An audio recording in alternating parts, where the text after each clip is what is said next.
Bismillahirrahmanirrahim. Assalamualaikum warahmatullahi wabarakatuh.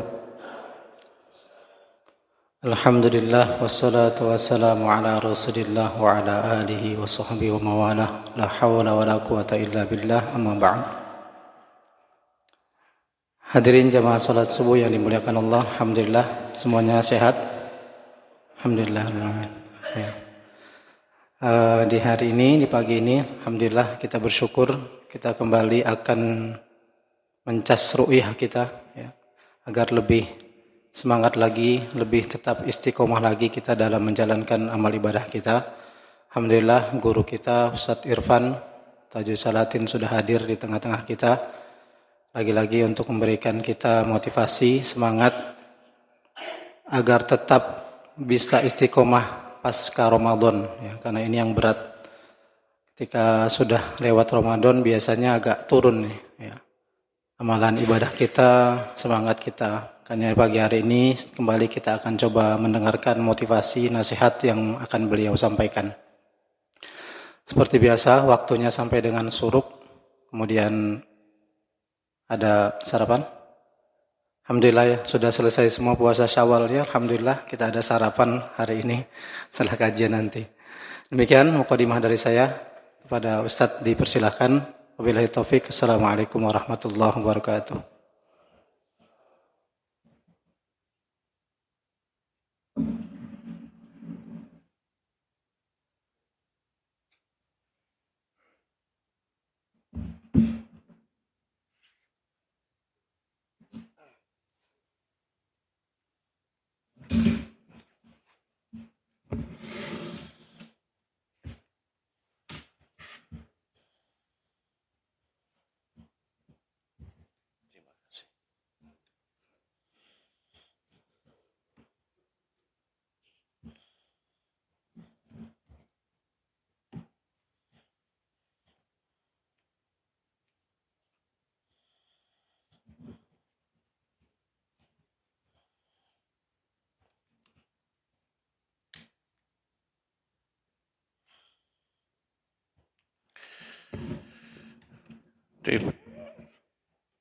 Jazakumullah khairan. Bismillah. Assalamualaikum warahmatullahi wabarakatuh.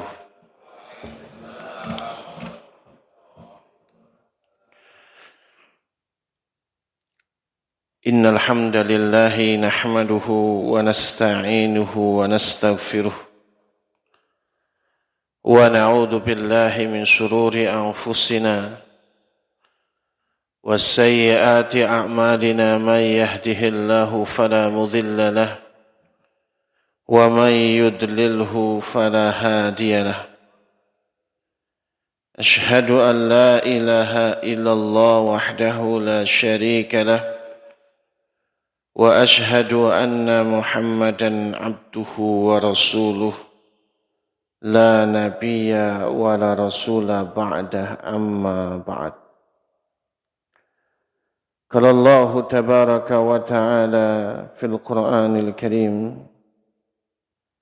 أعوذ بالله من الشيطان الرجيم يا أيها الذين آمنوا اتقوا الله حق تقاته ولا تموتن إلا وأنتم مسلمون. فقال رسول الله صلى الله عليه وسلم اتق الله حيثما كنت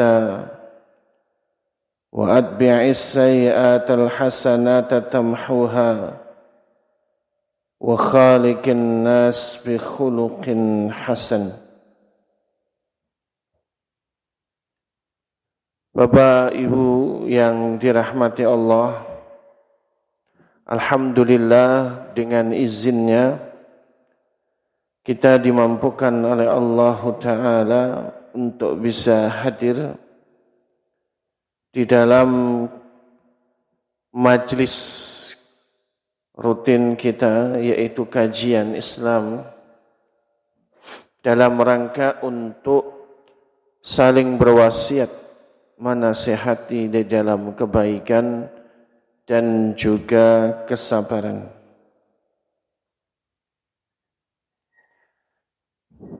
Bapak Ibu sekalian, tema kita Masya Allah adalah tema yang sangat penting.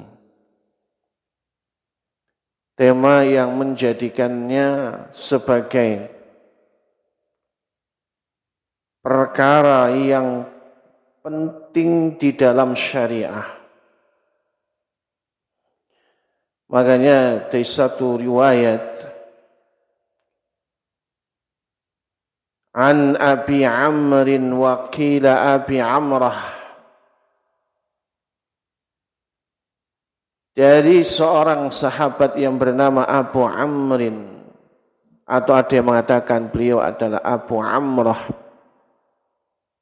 Nama aslinya adalah Sufyan bin Abdullah radhiyallahu anhu qala. Dia berkata, "Qultu ya Rasulullah." Aku berkata, wahai Rasulullah, qulli fil islami qawlan la as'alu anhu ahadan ghairak. Ya Rasulullah, katakanlah, ajarkanlah untukku di dalam Islam suatu perkataan, suatu ajaran yang aku tidak bertanya kepada sesiapapun selainmu. Qal, maka kemudian Nabi bersabda, qul, katakanlah, amantu billahi tsumma istaqim. Katakanlah aku beriman kepada Allah, lalu kemudian istiqomahlah. Sahabat Abu Amrin ini, Bapak Ibu, adalah seorang sahabat yang tinggalnya di luar Madinah, atau lebih tepat tinggalnya adalah di Syam, yang perjalanan dari Syam ke Madinah itu setidaknya paling cepat 15 hari perjalanan naik onta. Dan dia adalah seorang yang berpengaruh di tengah kaumnya sehingga tidak bisa tinggal di kota Madinah. Maka tidak setiap hari dia ketemu dengan Rasul. Dia tidak setiap hari belajar langsung kepada Rasulullah SAW. Di saat waktu yang mepet tersebut, kesempatan yang terbatas tersebut, dia minta diajari sama Rasul suatu ajaran yang paling penting, yang tidak perlu bertanya kepada selain Rasul. Dan Nabi SAW bersabda, qul amantu billah, katakanlah berimanlah kepada Allah, tsumma istaqim, kemudian istiqomahlah. Tentunya ini adalah dua hal yang saling terkait erat satu sama lain. Ketika orang beriman atau ketika manusia itu dia beriman kepada Allah, yang harus dia lakukan adalah bagaimana dia istiqomah. Yang berat itu bukanlah sholatnya. Yang berat itu bukan puasanya. Yang berat itu bukan bagaimana bersikap baik kepada orangnya. Tapi yang paling berat itu adalah bagaimana istiqomah dalam sholat. Bagaimana istiqomah di dalam puasanya. Bagaimana istiqomah terus berbuat baik sampai menutup mata. Sampai Allah wafatkan dalam keadaan husnul khatimah. Makanya Bapak Ibu yang dirahmati Allah Ta'ala, ini adalah merupakan pembahasan yang memang setiap kali selesai Ramadan kita diingatkan.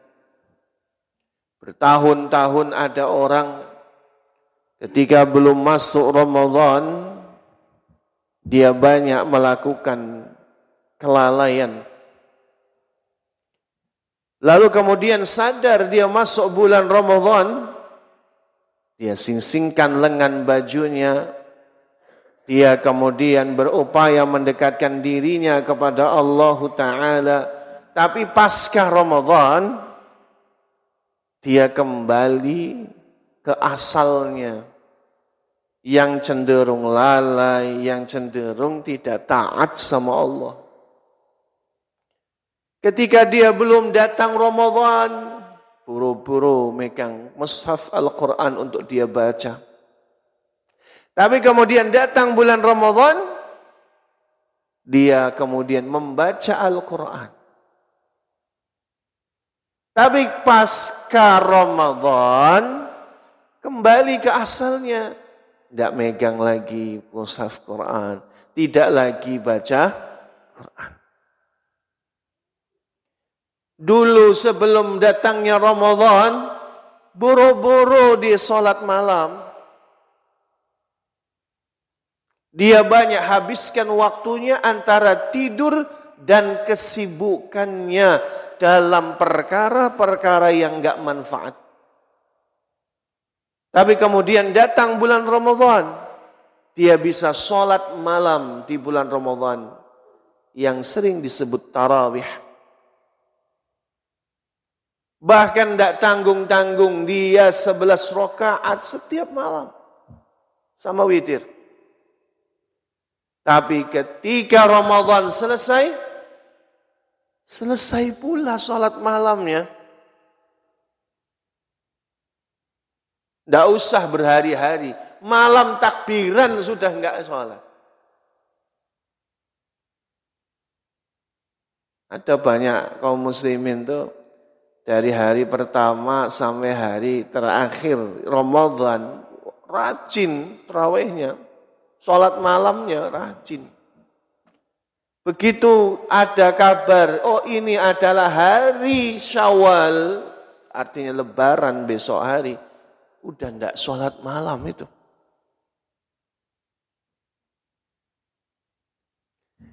Hal ini dikatakan oleh banyak ulama, di antaranya Imam Ahmad bin Hanbal, di antaranya Imam Bishr al-Hafi. Mereka sepakat mengatakan, bi'sal kaum, sejelek-jeleknya kaum, alladzina la ya'rifunallaha illa fi Ramadan. Orang yang enggak kenal Allah, orang yang enggak kenal hak-hak Allah, orang yang tidak beribadah kepada Allah illa fi Ramadan, kecuali di bulan Ramadan aja. Jadi kalau ada orang yang dia selama Ramadan rajin, lalu setelah Ramadan dia lalai kembali, itu masih kategori bi'sal qaum. Seburuk-buruknya orang. Seburuk-buruknya orang beriman. Yang mereka dikenal sebagai Ramadaniyun. Orang yang hanya beribadah kepada Allah cuma di bulan Ramadan. Oh, ada yang lebih jelek lagi? Iya, ada yang lebih jelek. Tapi ini enggak masuk hitungan orang beriman. Siapa mereka? Orang yang di bulan sebelum datang bulan Ramadan maksiat, lalai. Datang Ramadan masih maksiat dan masih lalai. Setelah Ramadan maksiat dan lalai. Ini sudah enggak masuk hitungan. Seburuk-buruknya orang yang melandasi keimanan itu yang tidak istiqomah. Maka Allah Subhanahu wa taala perintahkan kepada kita di dalam Quran surah Fussilat ayat 30. A'udzu billahi minasyaitonir rajim. Innal ladzina qalu rabbunallahu tsumma istaqamu. Sesungguhnya orang-orang yang mereka itu berkata, Rabbunallahu, Rabb kami, Tuhan kami adalah Allah. Tsumma istaqamu. Kemudian mereka istiqamah. Mereka berteguh hati terus di atas jalan yang lurus tersebut. Tatanazzalu alaihimul malaikatu. Maka malaikat-malaikat turun kepada mereka seraya berkata, alla takhafu wa la tahzanu. Janganlah kamu takut dan janganlah kamu bersedih hati. Wa abshiru bil jannati allati kuntum tu'adun, dan bergembiralah dengan surga sebagaimana yang telah dijanjikan kepadamu. Wah, ini ayatnya Masya Allah Bapak Ibu. Jadi ayat ini kata Imam Al-Mawardi, beliau menafsirkan ayat ini sungguh luar biasa. Bagi orang-orang yang mereka itu beriman kepada Allah, lalu mereka istiqamah. Ganjaran yang Allah berikan kepada mereka itu adalah turun kepada mereka malaikat-malaikat. Ini bentuknya jamak, plural, malaika. Jadi diutuslah kepada mereka malaikat-malaikat yang kerjaannya Pak, tugasnya itu cuma berkata alla takhafu wa la tahzanu. Janganlah kamu takut dan janganlah kamu bersedih hati. Oh, ini luar biasa Pak. Ini melebihi dunia dan seisinya. Kita misalnya ilustrasikan, naudzubillah. Kita mau setinggi apapun pangkat kita, mau sekaya apapun kita, perkara tidak takut dan tidak sedih itu adalah lebih utama. Naudzubillah. Kita misalnya di atas pesawat, punya uang banyak, berkuasa, tapi kondisi pesawat terjadi kerusakan, ada turbulensi yang tidak baik. Guncang pesawat ini. Khawatir muncul, takut muncul, sedih muncul. Antara selamat dan tidak selamat. Saat itu tidak ada yang lebih utama kecuali ada orang yang mengatakan udah ndak usah takut, ndak usah sedih. Pesawat ini kata pilotnya insya Allah akan mendarat dengan aman. Itu lebih baik daripada urusan dunia dan seisi. Kondisi saat itu kalau ada orang nih, saya punya uang buat kamu, yang penting saya selamat. Kalau dia bawa uang 2 koper, dia serahkan ke orang. Nanti kalau misalnya terjadi guncangan, kamu mau nggak jadi tameng bagi saya? Untuk menyelamatkan saya. Kamu mati dengan uangnya. Saya selamat. Tentu nggak ada yang mau. Kalaulah hari itu, saat itu, dia pertaruhkan seluruh hartanya, seluruh jabatannya, dia lebih rela. Yang penting selamat. Makanya indahnya malaikat-malaikat yang Allah utus ini, anugerah yang luar biasa yang Allah berikan kepada orang yang istiqomah itu. Paling tidak ada 3 waktu kata Imam Al-Mawardi, ketika sesaat menjelang kita wafat Pak.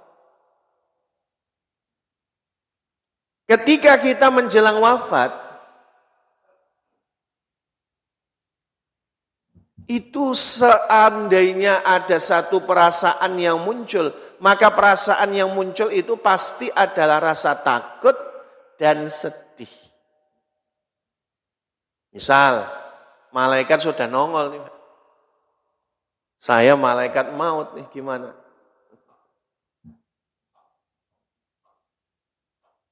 Ketika datang tanda-tanda kematian itu sudah dekat oleh kita, untuk kita. Muncul Pak, rasa takut.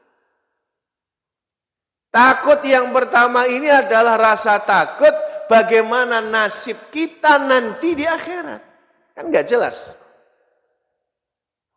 Sholat kita, puasa kita, zakat kita, sedekah kita.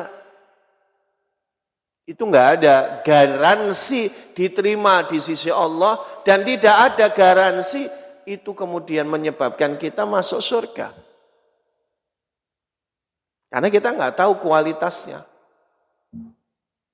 Maka muncul saat itu rasa takut kita. Takut bagaimana nasib kita di akhirat.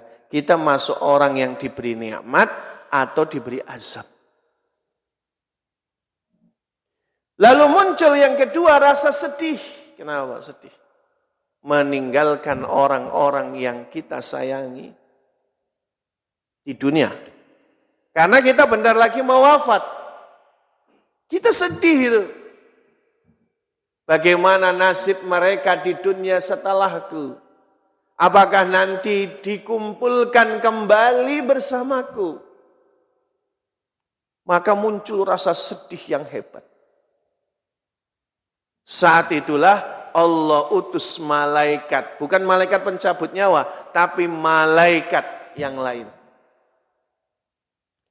Yang kemudian menyerukan kepadanya, Allah takhafu, jangan kamu takut.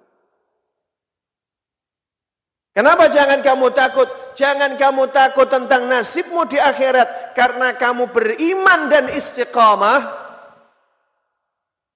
maka bagimu adalah surga. Ada kabar gembira dari Allah melalui malaikat. Kamu termasuk penghuni surga. Maka Allah perlihatkan surganya. Jadi sesaat sebelum wafat, manusia itu sudah tahu nanti pemberhentian terakhirnya mau surga dan neraka itu sudah tahu. Allah gambarkan surganya nanti di akhirat. Sesaat sebelum wafat.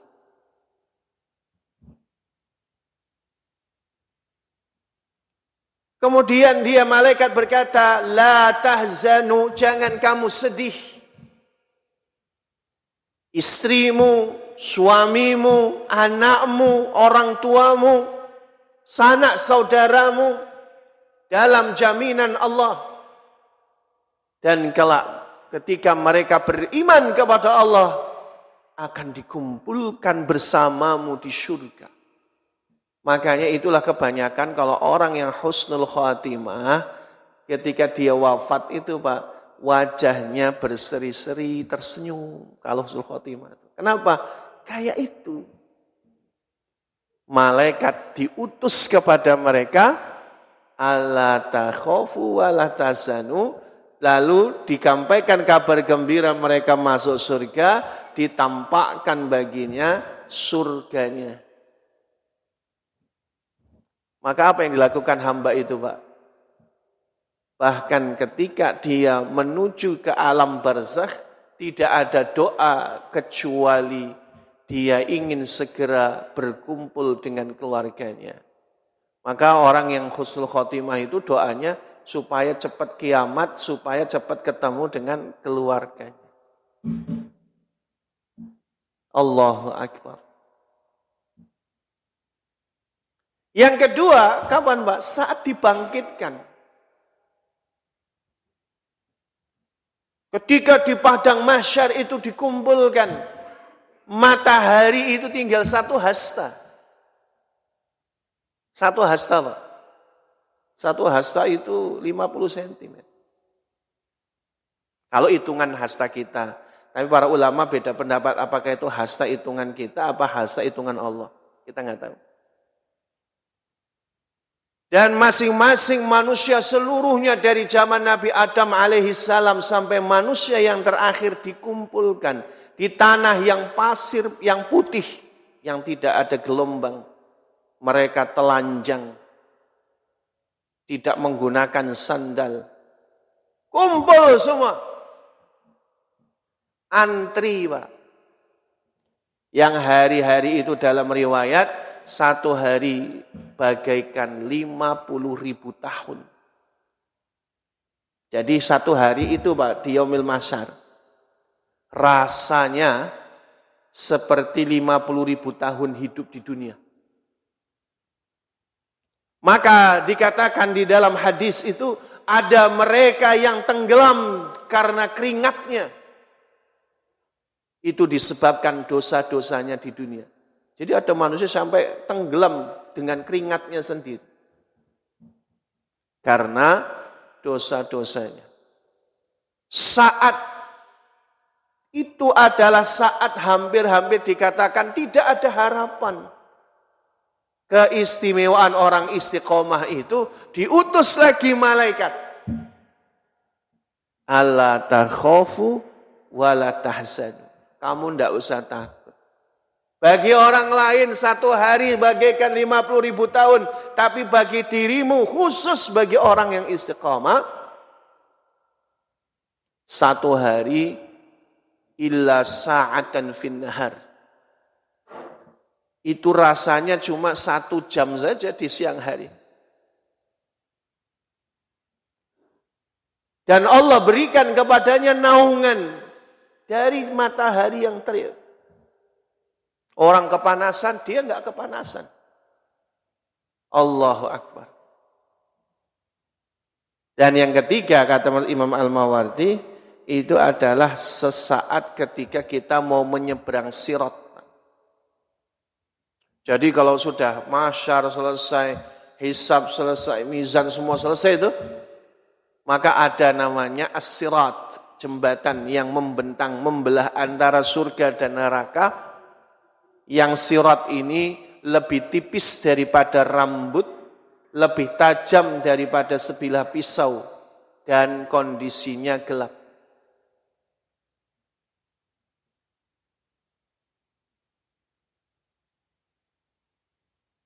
Dan kondisinya sangat gelap.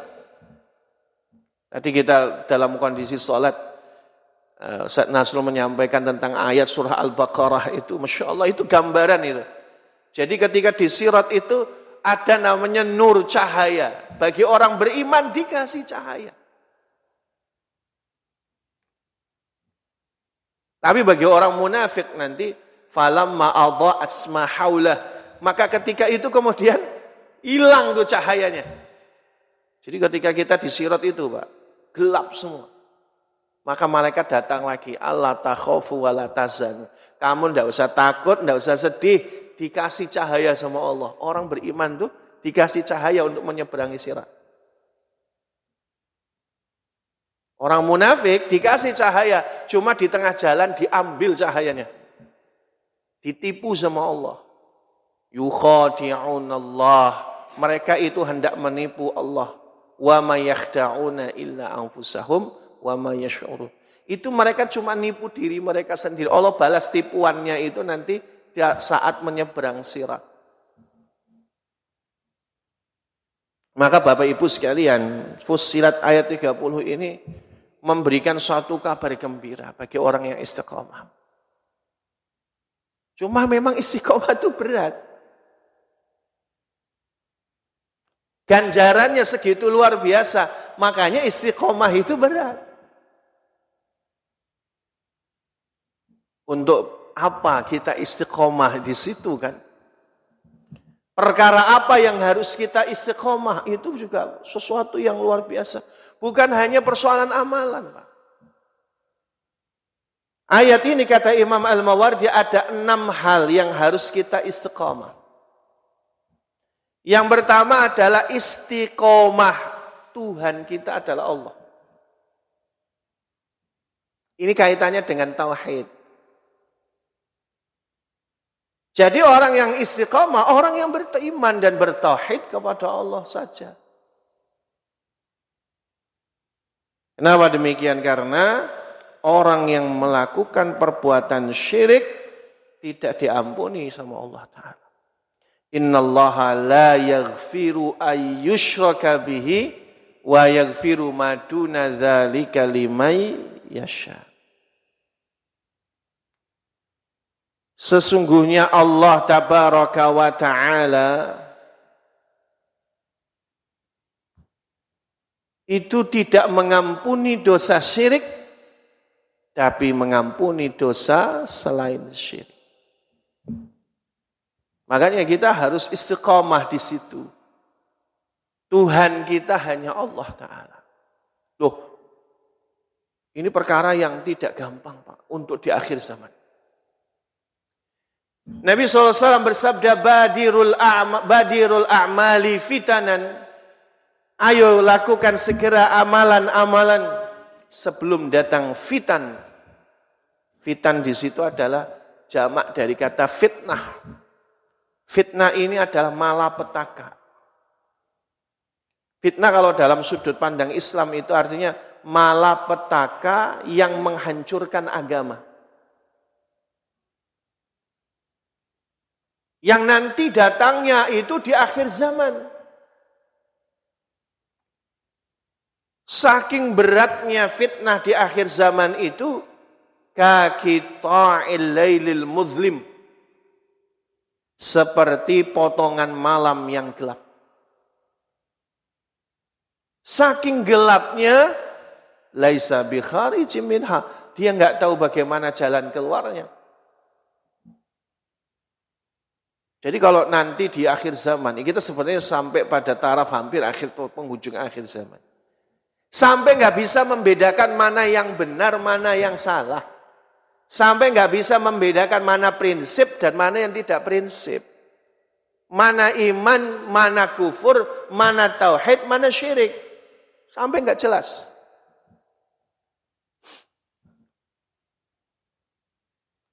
Sampai-sampai Nabi ilustrasikan keadaan saat itu.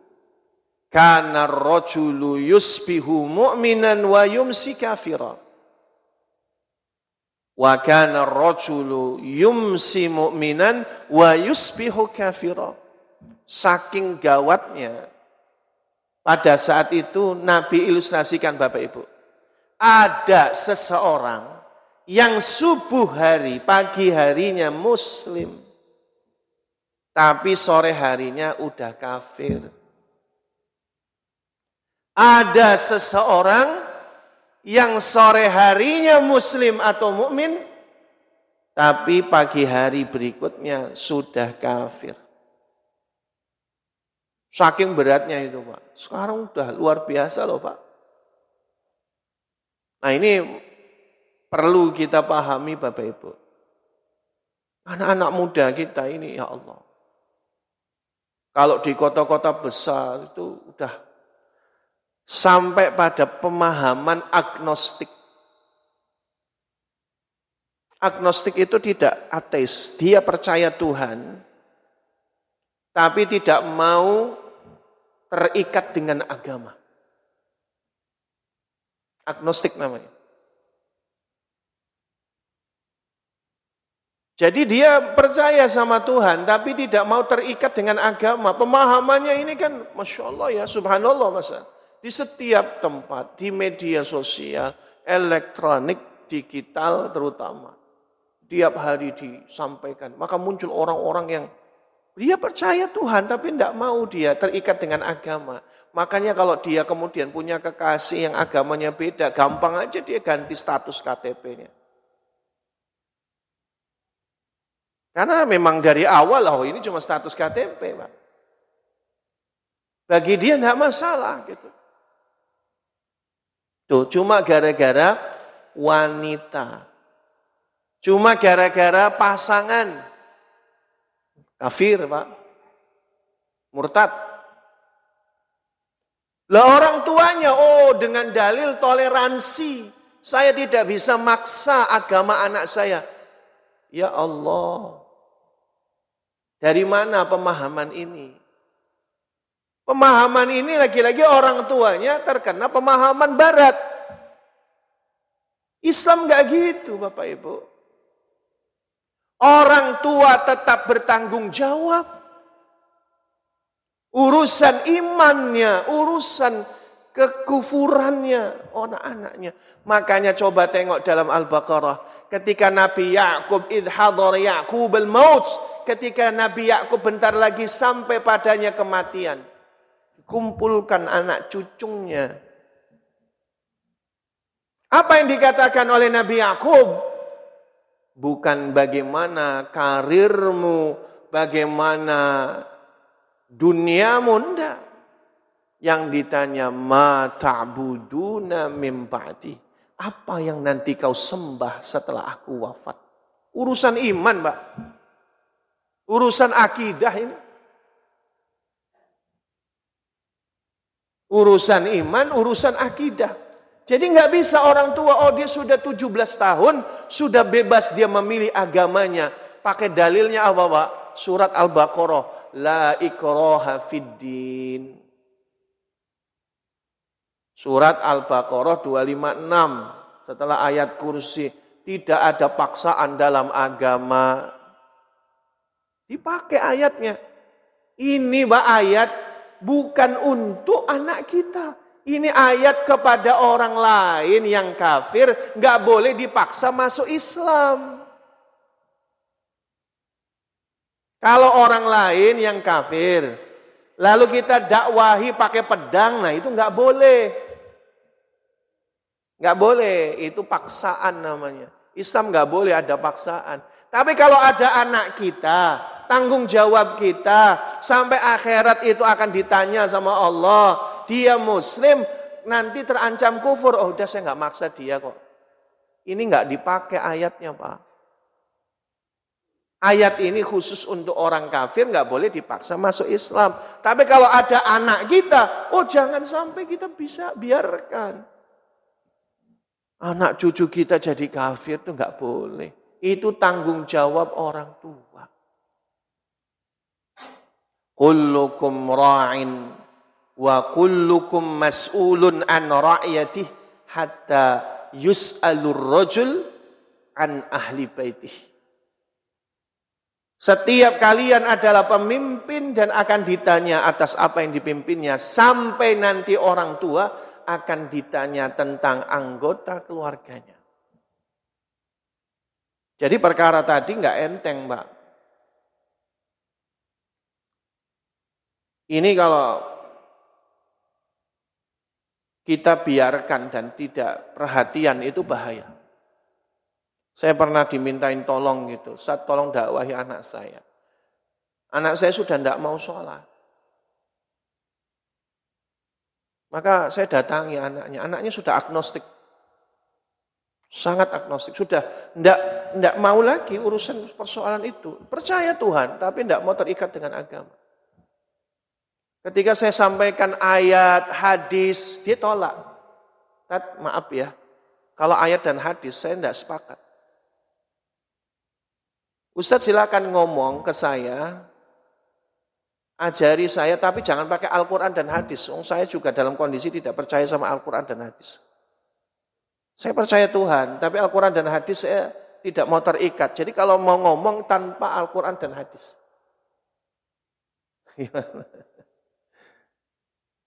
Pendekatan logika. Tidak nerima dia Quran dan hadis. Oh itu, kita terbiasa Quran dan hadis, kita jadi, milih. Cara berpikirnya diilustrasikan terus. Ya Alhamdulillah sekarang sudah sholat. Setelah banyak diskusi, ngobrol. Walaupun belum kembali seperti sedia kala. Itu menurut katanya, rata-rata kalau di kota besar anak-anak muda sudah seperti itu semua. Allah, naudzubillah. Istiqomah beriman kepada Allah. Sampai maut menjemput kita. Bagaimana gigihnya Rasulullah SAW untuk bertahan Rabbunallah sampai dikeroyok oleh orang-orang Arab. Maka saat itu ada banyak sahabat melihat Rasul mau dikeroyok puluhan orang, tidak bisa berbuat apa-apa kecuali ada sosok yang badannya kurus. Kurus, Pak. Dia membelah lautan manusia. Dia katakan, apakah kalian akan mencelakai orang-orang yang berkata Rabbunallah? Orang ini adalah Khalifah Abu Bakar As-Siddiq. Maka dia suruh pembantunya menyelamatkan Rasulullah SAW. Tinggallah dia dengan kerumunan puluhan orang, bahkan ratusan orang, dipukul habis pingsan. Sampai 3 hari 3 malam tidak siuman. Ayah ibunya sudah menyiapkan kain kafan. Karena Abu Bakar tidak menunjukkan tanda-tanda mau siuman. Selama 3 hari 3 malam. Loh, itu namanya mempertahankan Rabbunallah, itu sampai kayak gitu. Kemudian yang kedua, istiqomah dalam hal apa? Istiqomah mentaati perintah Allah. Perintah Allah itu hendaknya ditegakkan.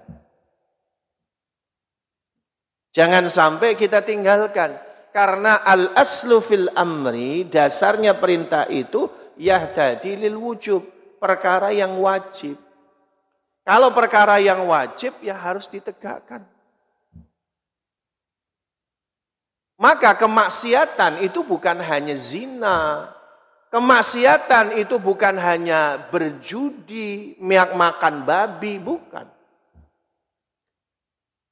Ketika khilafut ta'ah, menyelisihi ketaatan pada perintah Allah Tabaraka wa Ta'ala, maka dia termasuk kategori maksiat kepada Allah. Kenapa saya singgung, Mbak? Karena ada orang tua itu, yang penting anaknya tidak zina, yang penting anaknya tidak judi. Tapi tidak sholat, diem aja. Padahal meninggalkan perintah bentuknya adalah perintah sholat yang hukumnya wajib, itu maksiatnya lebih tinggi. Bahkan Imam Az-Zahabi di dalam kitab Al-Kabair, beliau menempatkan tarkus sholah, meninggalkan sholat wajib itu termasuk 5 besar daripada dosa yang paling besar. Artinya apa? Artinya itu perkara maksiat yang sangat-sangat bahaya, kita katakan. Karena orang yang meninggalkan salat terancam kekufuran. Bainal mu'min wal kufri tarkus salah. Orang beriman itu jaraknya dengan kekufuran adalah meninggalkan salat. Saya katakan bukan berarti kalau ada orang nggak sholat langsung kafir, enggak. Tapi terancam dia. Tidak ada tanda-tanda keimanan soalnya. Makanya istiqomah melaksanakan perintah. Terutama sholat wajib. Ketiga, istiqomah. Pilar istiqomah. Istiqomah, ikhlas fil ibadah. Istiqomah berharap ridho Allah Ta'ala di dalam beribadah kepadanya. Oh, ini berat. Untuk istiqomah dalam keikhlasan itu berat. Bagaimana ibadah kita itu ikhlas. Tidak ada keinginan duniawi, wah itu juga berat. Tidak ada keinginan sanjungan, enggak. Tidak ada pengen dipuji. Tidak ada pengen terkenal, oh itu juga berat.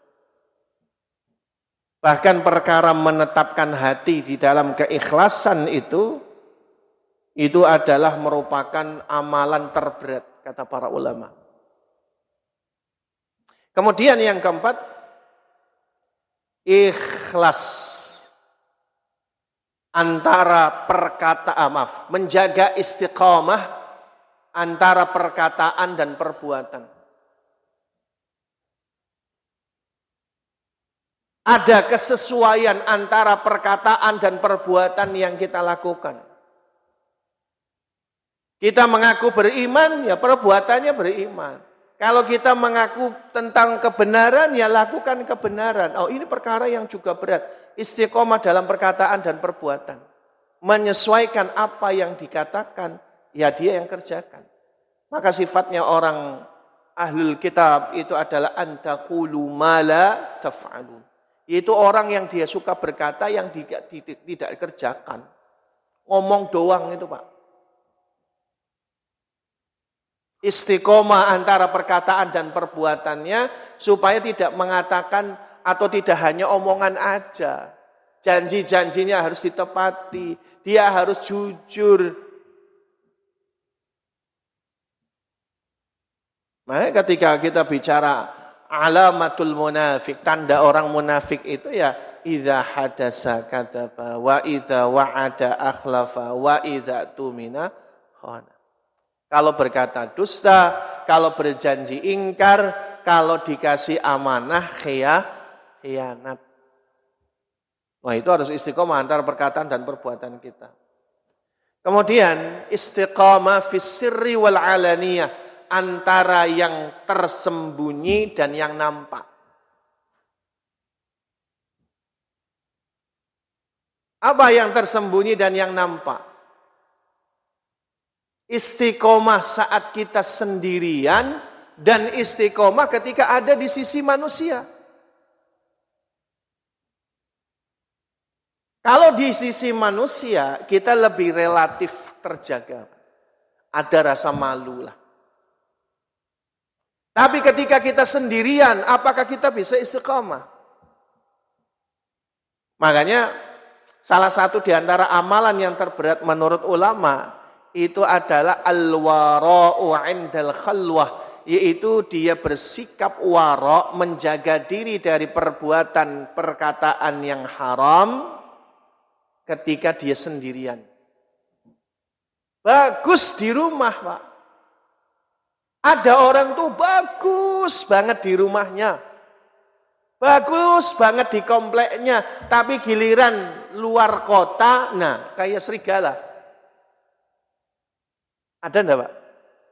Banyak.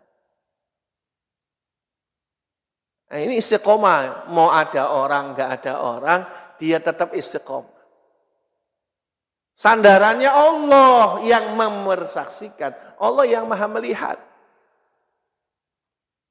Jadi istiqomah di dalam apa yang nampak dan apa yang tersembunyi. Ya soleh gitu. Jadi jangan hanya soleh di saat ketika ada orang saja. Kemudian selain itu yang terakhir adalah kata Imam Mawardi ini Pak versinya adalah istiqomah di dalam meninggalkan larangan. Kalau tadi perintah ini larangan. Ibadah itu sama, bukan hanya melaksanakan perintah. Meninggalkan larangan juga ibadah, Pak. Jadi kalau ada seseorang yang kemudian dia ada kemaksiatan, ada potensi perbuatan dosa. Lalu dia kemudian menahan dirinya agar tidak melakukan dosa, maka itu pun termasuk adalah ibadah. Meninggalkan larangan. Maka kata para sahabat atau Nabi ketika Nabi bersabda, fil bud'i sadaqah. Apa fil bud'i sadaqah? Al-bud'u di situ maknanya adalah ketika seorang laki-laki melampiaskan hasrat seksualnya kepada istrinya, maka kata Nabi itu adalah sedekah. Itu dicatat sedekah, Pak. Kenapa? Karena ketika ada seorang hamba, jadi sahabat nanya kepada Rasul, kenapa bisa begitu? Karena ketika ada seorang hamba, dia melampiaskan hasrat seksual itu di lain istrinya, maka tercatat dia dosa, keharaman. tapi dia tahan dirinya untuk tidak melakukan maksiat tersebut dan dia lampiaskan kepada istrinya, maka itu terhitung sedekah pahala karena itu adalah ibadah. Makanya ketika ada seseorang yang dia ada potensi maksiat, dia bersikap warok, maka itu dinilai sebagai ibadah. Maka Bapak Ibu, saudara-saudariku yang dirahmati Allah Ta'ala, sangat tidak baik orang yang sudah merasakan nikmatnya untuk menjadi orang yang soleh di bulan Ramadan, lalu kemudian selepas bulan Ramadan dia tanggalkan pakaian takwa dan pakaian kesolihannya.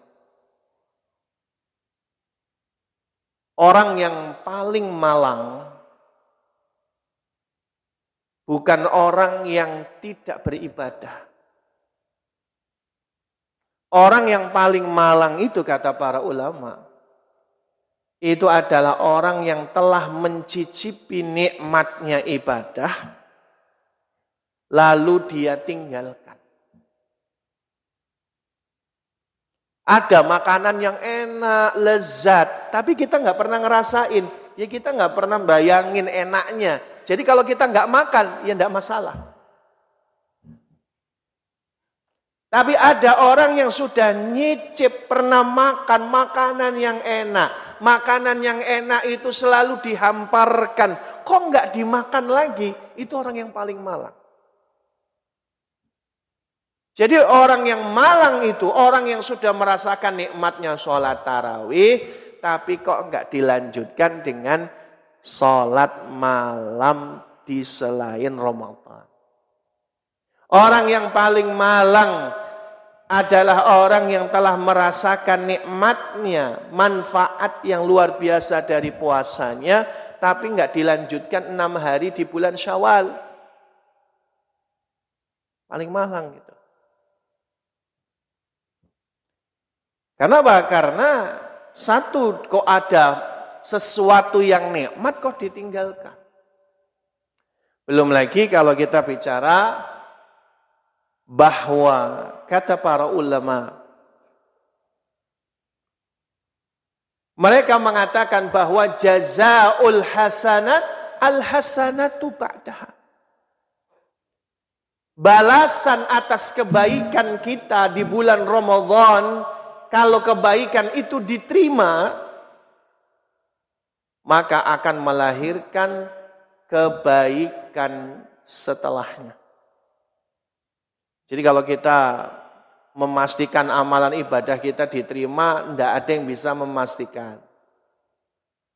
Tapi kalau ada cirinya yang bisa kita identifikasikan itu, amalan yang diterima oleh Allah, itu akan melahirkan amalan selanjutnya. Maka ketika ibadah puasa kita itu diterima, salah satu cirinya Allah mudahkan ia melakukan ibadah puasa 6 hari di bulan Syawal. Kalau dia diterima ibadah tarawihnya, Allah akan mudahkan ia sholat malam setelah Ramadan.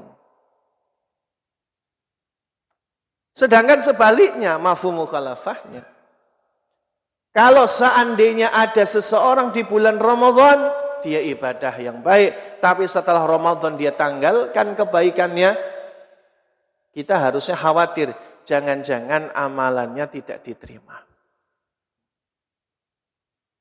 Maka perlu meneguhkan hati di dalam istiqomah pasca Ramadan. Tidak mesti angkanya harus sama, Pak. Kata para ulama, kalau angkanya harus sama, berat. Misal kalau kita di Ramadan 3 kali khatam atau sampai 5 kali khatam Quran, untuk menjaga itu di selain Ramadan itu pasti beratnya luar biasa. Kenapa, Pak? Karena di Ramadan kita memang Allah mudahkan. Sulit itu, Pak, untuk mencapai target. Ya udah, turunkan grade-nya. Yang penting istiqomah perbuatannya. Tidak mesti angkanya sama di bulan Ramadan. Yang paling penting adalah ada progres sebelum Ramadan dengan setelah Ramadan. Itu yang paling penting. Sebelum Ramadan kita ilustrasikan tidak pernah baca Quran. Masuk Ramadan sampai 5 kali khatam Quran. Setelah Ramadan ya paling tidak. Idealnya kalau dalam hadis muttafaq alaih itu adalah paling tidak ya menghabiskan sebulan sekali khatam. Paling tidak. Menghatamkan sebulan sekali. Ya, paling tidak. Artinya kalau kita bicarakan tadi angkanya harus sama Ramadan berat. Termasuk diantaranya puasa. Ya, kita mungkin kalau belum bisa puasa Daud, ya puasa Senin Kamis lah istiqomahnya. Kalau ada puasa di bulan-bulan haram, ya kita puasa. Apalagi nanti Dzulhijjah misalnya kita puasa. Artinya itu cara kita untuk bisa membangun keistiqomahan. Termasuk persoalan sedekah. Juga sama Pak, untuk bisa dermawan di bulan Ramadan, untuk sama dermawan di selain Ramadan itu berat. Karena motivasinya itu tidak sama. Maka yang penting ada progres, ada kenaikan. Demikian yang bisa saya sampaikan. Mohon maaf kalau ada perkataan yang kurang berkenan. Mudah-mudahan kita termasuk golongan orang-orang yang Allah kuatkan, Allah teguhkan di dalam ibadah, istiqomah sampai maut menjemput kita. Demikian Bapak Ibu, waktunya masih enggak nih Ustaz? Sudah habis ya. Gak ada pertanyaan berarti Bapak Ibu? Cukup ya? Alhamdulillah. Saya cukupkan sampai di sini. Saya minta maaf kalau ada perkataan yang kurang berkenan. Wallahu a'lam bishawab. Waktu dan tempat saya kembalikan ke Ustaz Nasrul. Assalamualaikum warahmatullahi wabarakatuh.